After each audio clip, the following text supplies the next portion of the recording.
Europe میں ایک شخص نے اسلام قبول کیا تو اسے پوچھا گیا کہ اسلام کی کس قدر نے تجھے متاثر کیا؟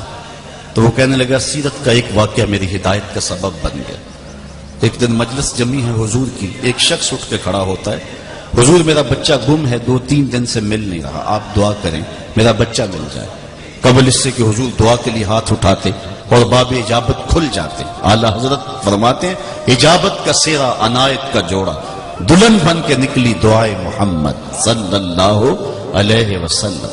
قبل اس سے کہ حضور دعا کے لیے ہاتھ اٹھاتے، ایک شخص جو بعد میں آیا تھا کھڑا ہو گیا، حضور میں ابھی فلاں باغ کے قریب سے گزر کے آیا ہوں، میں نے بچوں کے ساتھ اس کے بیٹے کو وہاں کھیلتے ہوئے دیکھا۔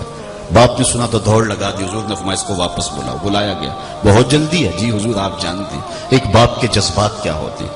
3 دن سے بچھڑا ہے، آنکھیں ترس گئی، 3 دن سے اس کی ماں نے کچھ کھایا نہیں نہ کچھ پیا ہے۔ تڑپتی ہوئی ممتا کی ماری ہوئی ماں کو بھی قرار دینا چاہتا ہوں، خود بھی تسکین پانا چاہتا ہوں۔ فرمایا ضرور جاؤ، تمہارے جذبات سے آگاہ ہوں، لیکن تمہارے بلانے کا بھی ایک مقصد تھا۔ جی حضور ارشاد کیجئے۔ فرمایا جب باغ کے کنارے جاؤ تو بچوں کے ساتھ اپنے بیٹے کو کھیلتا ہوا دیکھو تو اس کو بیٹا کہہ کے آواز نہ دینا، جو نام رکھا اس نام سے پکارنا۔ عرض کی میرا بیٹا ہے، اگر نام بیٹا کہہ کے پکاروں تو حرج بھی کیا ہے؟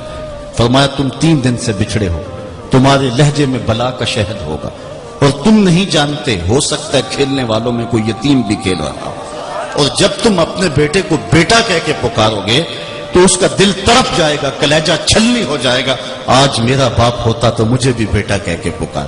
کا یہ شوق گھر جا کے پورا کر لینا، لیکن اس کا نام لے کے اس کو وہاں پکارنا، یہ اسلام کا دیا ہوا مزاج۔ بیوہ کے سامنے اپنی بیوی سے پیار نہ کرو، غریب کے سامنے اپنی دولت کی نمائش نہ کرو، بلکہ میرے حضور نے یہاں تک فرمایا اپنے گوشت کی خوشبو سے غریب ہمسائے کو تکلیف نہ دو، یا تو تھوڑا سا پانی زیادہ ڈال لو اور شوربے کی پیالی ہمسایوں کے گھر بھیج دو، اور اگر یہ نہیں کر سکتے تو ایسے زاویے میں ایسے وقت میں کھانا پکاؤ جب غریب کے بچے سو چکے ہیں۔ غریب کے بچے ضد کر بیٹھے تو اور غریب ان کی ضد پوری نہ کر سکا تو ان بلکتے ہوئے بچوں کو کون چپ کروائے گا؟ وہ کیا کسی نے کہا تھا دوپہر کو سلا دیتی ہے بچوں کو وہ اس ڈر سے گلی میں پھر کھلونے بیچنے والا نہ آ جائے۔ ہم نے معاشرے کی رشتے ہوئے زخموں کو کبھی دیکھا؟ آج ہمارے انداز، ہمارے رویے لوگوں کے دکھ کا سامان بنے ہوئے۔ میں کہتا ہوں کہ یہ لوگ جو غریبوں کو لائن میں کھڑے کر کے عید پیکج دے رہے ہوتے، یہ غریبوں کی تذلیل نہیں کر رہے ہوتے؟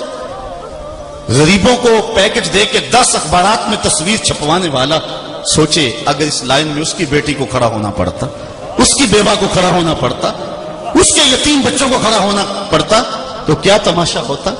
اسلام نے یہ نہیں کہا، یتیم کی تکریم کی بات کی ہے اسلام نے۔ کلا بل لا تکرمون الیتیم، یار بچا ہوا کھانا تو کتے کو بھی ڈالا جا سکتا ہے، بچی ہوئی دیگ آپ مدرسے میں بھیج کے سمجھتے کمال کر دیا، یہ بات نہیں ہے۔ یتیم کی تکریم کی بات ہے، اس کی عزت نفس کی بات ہے۔ بہترین دھرتی پہ وہ گھر ہے جس میں یتیم بھی ہو، اس کی تکریم بھی کی جا رہی ہے، اس چیز کا احساس، اس چیز کا لحاظ رکھا جائے۔ تو حضور کی اس نزاکت قلبیہ پر، اس حضور کے جذبات پر اس نے کہا کہ یہ ایک پیغمبر کی زندگی ہی ہو سکتی ہے۔ یتیم کی نزاکت قلبیہ کا اتنا خیال، اتنا لحاظ، اپنی نئی نسل کو یہ چیزیں بتانی پڑے گی۔